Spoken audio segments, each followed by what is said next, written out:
po jako akawuwo. Twongere okukola kyebayita diversification.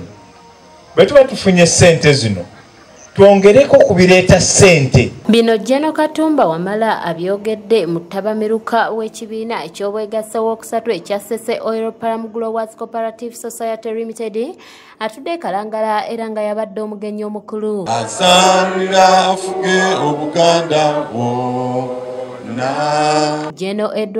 Katumba Wamala yennyamidde olw'abantu mu bizinga abeetunzeeko ettaka lyabwe n'ennimiro z'ebinazi n'asaba bakikomye mangu. Bane tetutunda ttaka, temutunda binazi, omaze okulwana n'ennimiro. Emyaka ena otandise okungula. Njala kyeyo ekutunza ojja ssente mu kamwa ziwande ebweru. Abalimi baludde nga balajja n'okufuna ensigo okuddamu okusimba ebinazi wabula nga zaabula era Katumba Wamala ayagala zitandike okukolebwa mu ttendekero erya Sese Farm Agriculture Institute. Why don't we partner with the Sese Farm School? Ensigo zino zitutawaanya ne baba nga basobola ozikola.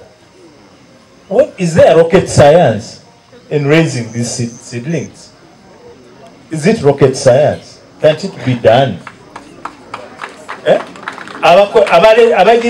Abazira seedlings ezo bava mu ggulu. Abaka ba Paalamenti okubadde owa Bujumba Mukasa Julius Opondo n'owabakyala Helen Nakimuli bebazza gavumenti olw'okulowooza ku Kalangala ne bawa pulojekiti y'ebinazi ebbuludde ebyefuna byabwe. So naye twagala okwebaza gavumenti abantu Kalangala olw'okutufaako ennyo naddala ekinazi kino.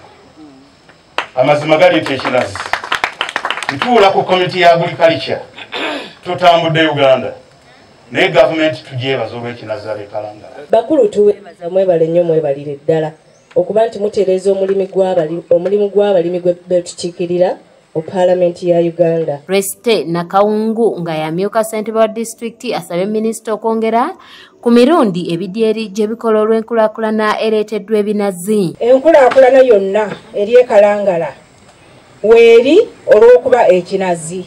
Saba omugenyi waffe omukulu bw'otunula bw'oti wano emmotoka ez'abalimi zijjudde naye nga feri ezajja olw'ekinazi rutusi tezitumala taata.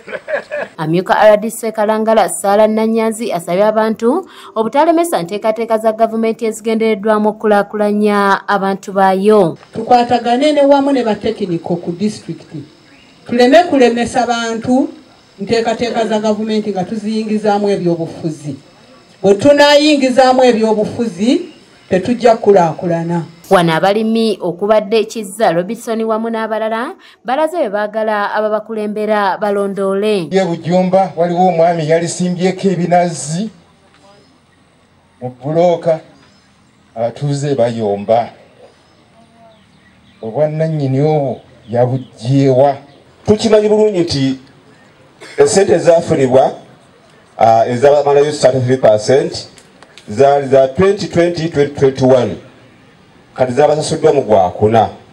Kati neebuuza okuva 2021 June okutuuka kati we tuli ezo eziri wakati awo bagenda kuzifuna ddi? Diamond Kankonga ye ssentebe wa boodi alaze okusoomoozebwa kwe basanze omuli n'obubbi bw'ebinazi obukudde ejjembe ng'onaasaba Katumba Wamala okubaleetera omukulembeze w'eggwanga alabe eky'obugagga kye yawa banna Kalangala.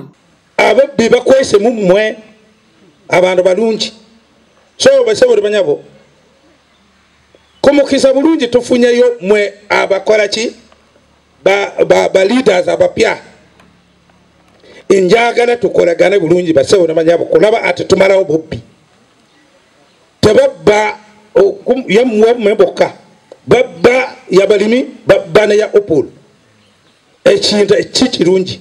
Mu kiseera kino ekibiina ekigatta abalimi ekya Kalangala Oil Palm Growers Trust kiri mu kweyubula kifuuke ekibiina eky'obwegassi oba kiyite Sese Oil Palm Growers Cooperative Society Limited era nga bannakibiina bakkiriziganyiza okugula ambulensi y'eryato eyambeko okutambuza abalwadde mu budde obw'ekiro.